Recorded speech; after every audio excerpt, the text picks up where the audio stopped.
Hey everybody, Roger Levin here with your Orthodontic Saturday Referral Marketing Pearl. I literally got back yesterday from being part of a group that presented to an organization of top orthodontic practices. And I only know that because there's a criterion to be in the group. And I was very excited to present to them, and I explained to them because I have found that top orthodontists and top practices want to know what's called the brutal facts. What is really going on out there?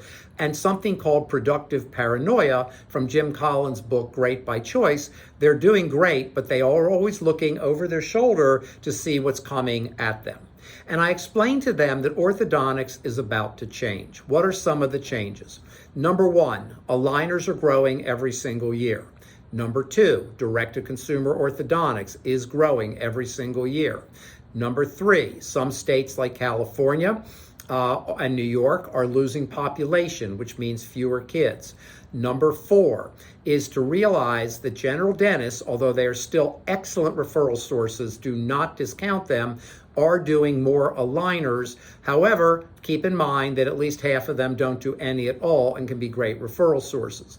Number five, social media is oversubscribed and only benefiting you less than it has in the past.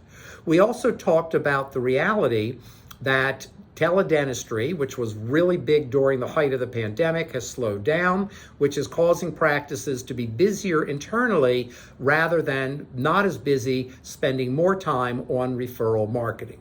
Now, here's my point. Competition is here. You need to wake up, whether you want to hear it or not. I'm not pessimistic. I believe we can help almost any orthodontic practice that's serious to be successful, unless you're already in big trouble. So I'm very optimistic for the future, but not automatically. There was a time where orthodontic practices were automatically successful. And I was talking to one of my colleagues who deals with transitions, who I respect greatly and has a lot of data as we do. And we were saying that in the past, it wasn't that the practice did such great marketing. The supply and demand were good. There were just plenty of patients. And those of us who have been around long enough, and I have, can look back historically, and you can learn a lot from the 30-year history of any business, including orthodontics. I believe that all of the areas I mentioned and other competitive factors will grow. That doesn't scare me. Now, I'm not an orthodontist. I'm a general dentist that has never done an ortho case in my life. But having said that, if I were an orthodontist, I would have a bring it on attitude. Now, I'd rather there was no competition, but life has competition.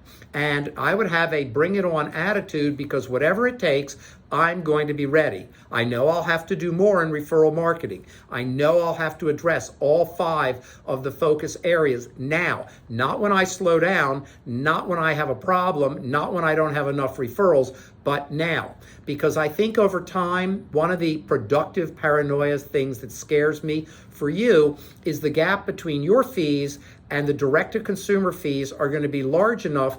See, we haven't seen the effect of that yet because ever since 2014, when Small Direct, as the first company, came on the scene, we've had a great economy. 2014 to 2019 was a great economy. And thank God, during the pandemic, our economy held up. What scared me to death last spring of 2020 was what would happen if the economy went off during the pandemic. I could only imagine what would happen to our country and worldwide. So fortunately, we really have been, call it lucky, whatever the government intervention, whatever the economic factors are, we are very fortunate that the economy is held up.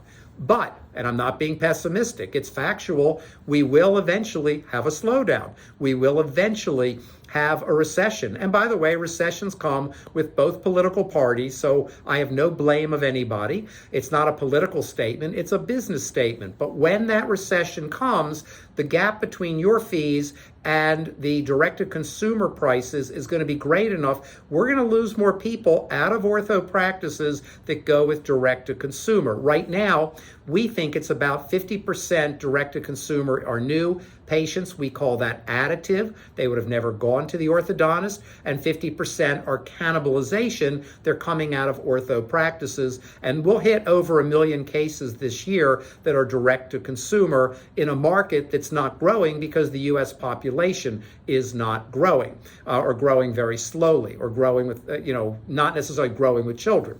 So be that as it may, to the degree that this information is accurate, and it's accurate within a standard deviation, you need to work on your referral marketing now. Am I trying to motivate you? Yes, but I also believe in something called the law of motivation. Motivation in life lasts for about a week. So what you don't want to do is wait until you need it. That's when it gets hard.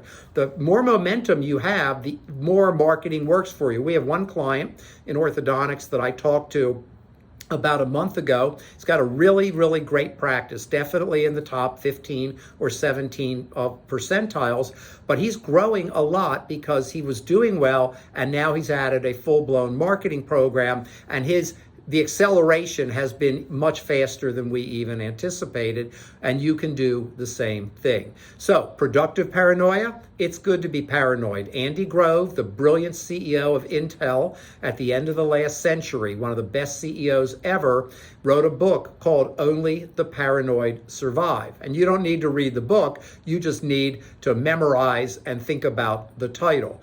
They were doing great, but Intel was also paranoid and wanted to keep doing great. And under Andy Grove, they did. Are you going to be that CEO? As always, I wish you ongoing orthodontic practice success and increased orthodontic practice referrals.